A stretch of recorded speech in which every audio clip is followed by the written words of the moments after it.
though I was real little when this was happening in Chicago. At the beginning of 1969, Black Panthers took their populist message to cities like Denver, Detroit, and Chicago. Embedded in dynamic and I was little, I seen able to cultivate diverse someone do something to a child, and the Black Panthers dragged his ass across the schoolyard at D.S. Wentworth on 69th and Morgan, and they killed him. But they were protecting the neighborhood, and this guy was doing something to a kid in that schoolyard. I remember that as a real little kid.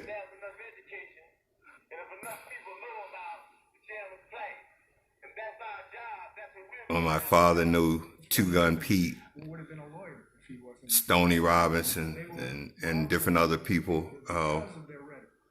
growing up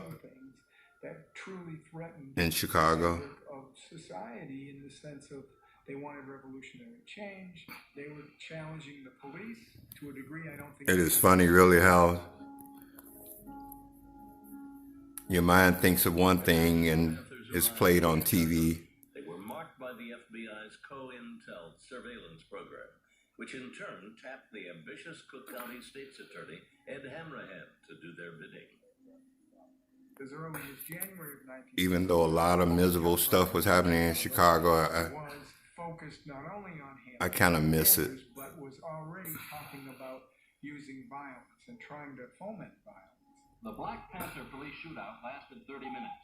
During it, 5 Things up here seem so fake and 20 years behind times. I thought we would get past all this stereotyping, fake ass bullshit, but I see some cities and some towns can be isolated to the point where they never grow.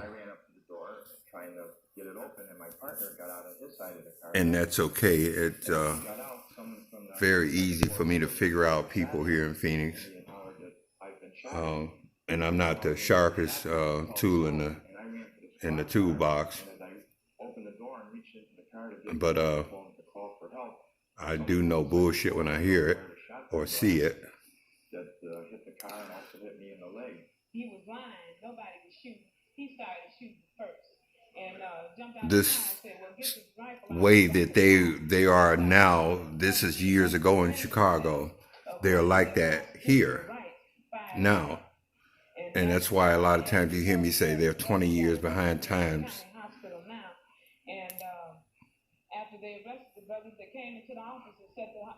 And I'm saying it's good people here too, but they're very far and in between.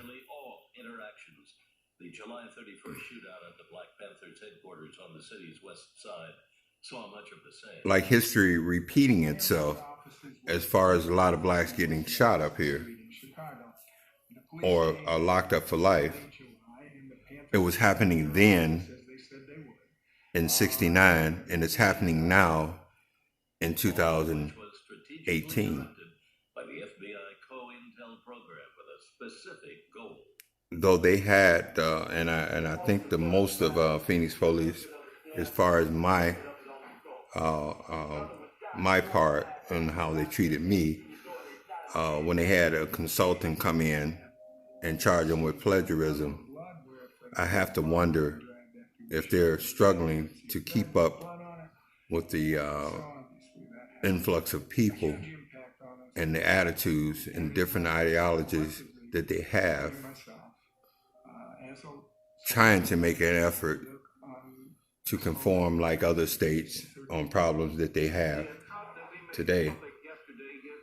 But for the most part, they're still living back in these times and considering blacks to be this way instead of the way they really are.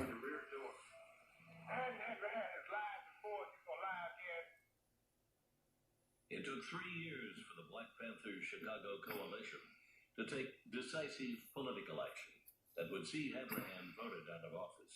The special county grand jury, like the Peterson thing, they're still struggling with that. The guy had no integrity to run the city or whatever office he's involved in.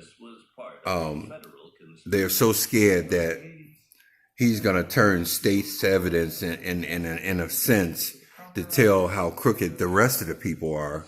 So they suspend the guy instead of firing him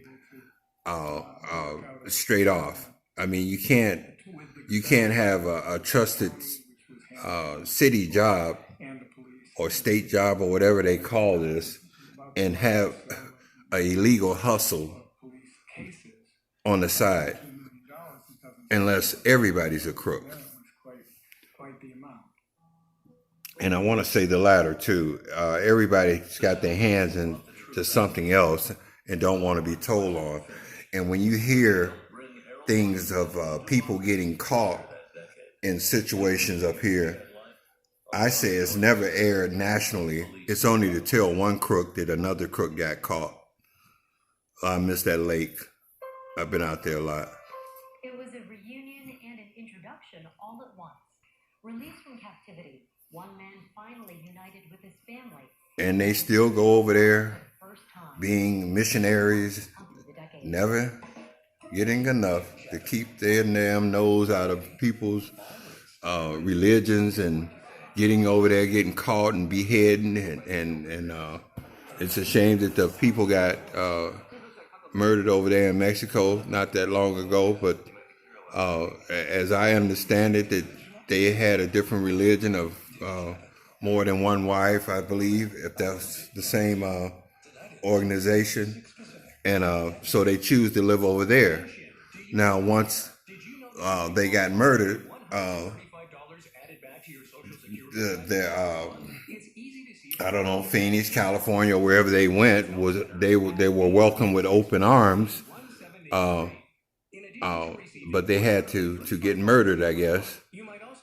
And at the same time, they're trying to put Mexican people on the other side of the wall with Roundup poison and different other stuff. So it is really weird. You can be hated one year and loved the next. I guess it's a trend of whatever's going on at the time, I guess. But they must have moved over there for one reason or another, and it wasn't because of their income. It was because of how they felt about their religion or their customs. So they moved over there.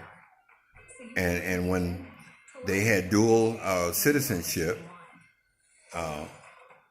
where they can go and come as they please. Now, if they would not had dual citizenship, maybe the people over there, though they were cartel as we hear it, might have said, well, you know what? They've been persecuted just like we are. So as far as we're concerned, they're Mexican people too, or however, as far as I've seen on TV, as the Indians say, well, you're my blood brother now, though he was white.